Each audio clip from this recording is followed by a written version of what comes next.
যেই কথাগুলো আরবিতে বলার পর মাস শেষে তাদেরকে সম্মানী দেওয়া হয়, হুবহু একই কথাগুলো বাংলায় বলার কারণে অনেকের উপর ভয়াবহ জুলুম আর নিপীড়নও নেমে আসে। পার্থক্য শুধু বাংলায় আর আরবিতে। দেখেন, আরবিতে পূর্ণাঙ্গ কোরআন তেলাওয়াত হয় আলহামদুলিল্লাহ, আলহামদুল আলিফ থেকে মিনাল জিন্নাতি ওয়ান নাস সিন পর্যন্ত। কিন্তু আমি আপনাকে এক বৈঠকে 2 ডজন বিষয় অন্তত দেখাতে পারবো যেটা কোরআনে আছে, এক আয়াতে 2 আয়াতে না, শত শত আয়াতে আছে।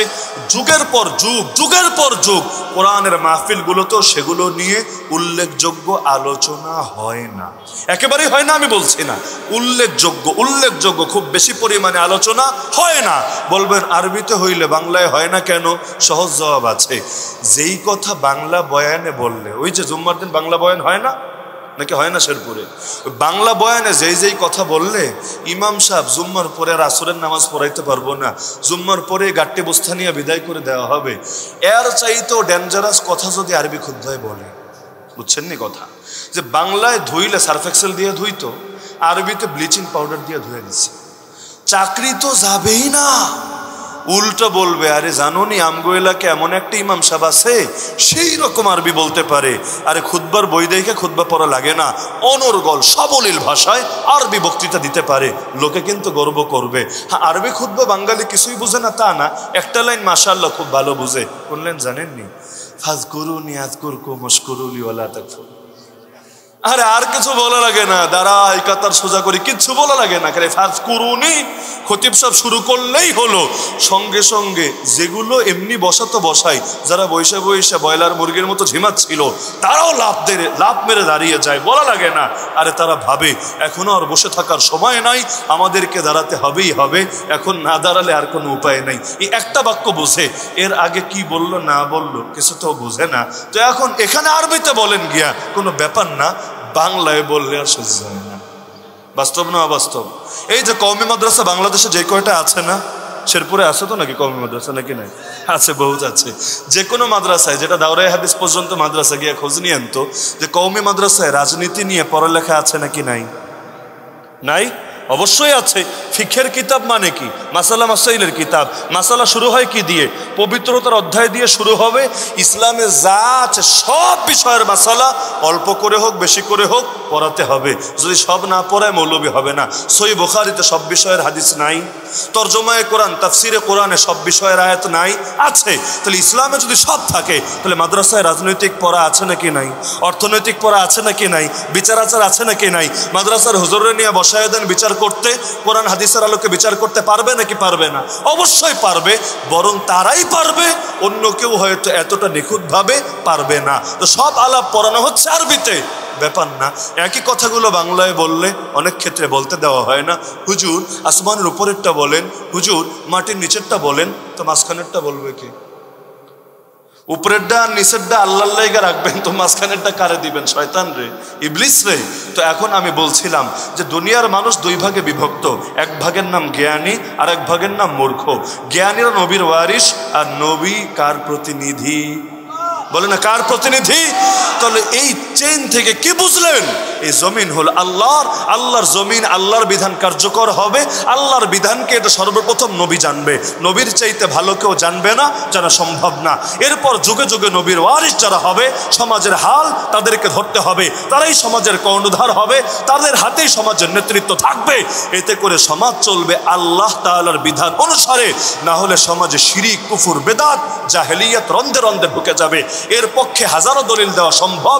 সূরা ফুরকানের শেষ রুকুটা শুধু আলোচনা টানছি, লম্বা আলোচনার দিকে বিভিন্ন পরিবেশগত কারণে যাওয়ার ইচ্ছা নাই। এর মধ্যে সূরা ফুরকানের শেষ রুকুতে শুধু দেখবেন আল্লাহ দোয়া শিখিয়েছেন যে রহমানের খাঁটি বান্দা তারা যারা দোয়া করে। এটা কি দোয়া? রব্বানা হাবলানা মিন আজওয়াজিনা ওয়া যুররিয়াতিনা কুররাতা আয়ুন ওয়াজআলনা লিল মুত্তাকিনা ইমামা। এই দ্বিতীয় বাক্যের অর্থ কি? ওয়াজআলনা, হে আল্লাহ আমাদেরকে বানিয়ে দেন, লিল মুত্তাকিন, সমস্ত মুমিন মুত্তাকি। ইমাম মানে কর্মী, ইমাম মানে কর্মী, ইমাম মানে অনুসারী, ইমাম মানে কি? অর্থ সবাই বলে না কিল্লেকে জানেন, কারণ এরাও জানে এই সমাজ ইমাম আসলে নেতা না, এই সমাজ ইমামরে বানায় ফেলাইছে কর্মী, আর মূর্খ সূর্খ মুসল্লি আর কমিটিরা হয়ে গেছে নেতা। এখন ইমাম কি বলবে, কি করবে, কখন কি আচরণ উচ্চারণ হবে, এগুলো ইমাম কোরআন হাদিস থেকে ঠিক করবে না, তাকে সাধারণ মানুষের থেকে শুনে নিতে হবে। সব যদি সাধারণ মানুষের থেকেই শুনতে হয়, ওই বাটার আলেম হওয়ার কি দরকার ছিল? তাহলে জাহেলরাই তো সবকিছু চালাইতে পারত। নামাজে কোন আয়াত পড়বেন এটা কি মানুষের থেকে শুনে নিতে হবে? বলেন না, শুনে নিতে হবে। তো কোন আয়াতের তাফসির হবে, তর্জমা হবে, এটা কি মানুষের থেকে শুইনা করা লাগবে? যদি শুইনা করা লাগে, না হলে পাপ হয়, না হলে বেআইনি হয়।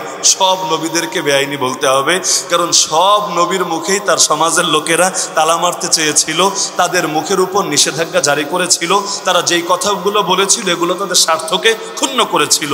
তাই বলে নবীরা মুখ বন্ধ রেখেছিল নাকি মুখ চালু রেখেছিল? মুখ খুললে আল্লাহ খুশি, বান্দা বেজার।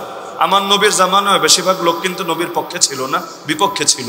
মুখ খুললে আল্লাহ খুশি, বান্দা বেজার, না খুললে বান্দা খুশি, আল্লাহ বেজার। কিন্তু না খুললে কি হবে জানেন? কিয়ামতের দিন গলায় জাহান্নামের আগুন দিয়ে তৈরি লাগাম পরিয়ে কুত্তারে যেমনে হাজির করে মনিবের সামনে, এভাবে আলেমদেরকে হাজির করা হবে রবের সামনে। দুনিয়ার কে চায় আলেম হয়ে কুত্তার মতো গলায় লাগাম লাগিয়ে আল্লাহর সামনে তার হাজির করা হবে, এটা সয়ে নিতে? এজন্য বলা লাগবেই লাগবে, নাকি মুখ বন্ধ রাখতে হবে? তা আমার মূল বার্তা এবার এটাই, জমিন আল্লাহর, আল্লাহর জমিন আল্লাহর কথায় চলবে এবং এতেই জমিন সুন্দর হবে। এই যে মোবাইল, এই যে কম্পিউটার, এই যে গাড়ি, এগুলো যারা বানায় তারা কিন্তু একটা ইউজার ম্যানুয়াল দিয়ে দেয়, বুঝেন তো যুবকরা? ইউজার ম্যানুয়াল মানে কি? কেমনে ব্যবহার করলে জিনিসটার সঠিক ব্যবহার হবে, নিখুঁত ব্যবহার হবে। আমারে বলেন তো, যেই কোম্পানি জিনিসটি বানাইছে এরা কি ব্যবহারটা ভালো জানবে, না আমার মতো থার্ড পার্সনরা ভালো জানবে? এটাই তো স্বাভাবিক। তো এই জমিন বানাইছেন কে? মানুষ বানাইছেন কে? তো এখন আল্লাহর কথা শুনলে ভালো হবে, না আল্লাহর কথা বাদ দিলে ভালো হবে? এজন্য ইসলামকে বলা হয় শান্তির ধর্ম। ইসলাম যেখানে যায় শান্তি নিয়েই যায়। যেখান থেকে ইসলামকে মাইনাস করা হয় ওখান থেকে শান্তিও চিরতরে মাইনাস হয়ে যায়। সুতরাং আসেন আমরা মুসলমানরা ইসলামকে বাস্তবায়ন করি প্রতিটা ক্ষেত্রে। শান্তি দিবেন আল্লাহ। আবারও স্মরণ করে সেই বাক্য, এরপরে আলোচনার ইতি টানি। আল্লাহকে রাজি করে কেউ কখনো খারাপ থাকে না, আল্লাহকে নারাজ করে কেউ ভালো থাকতে পারে না।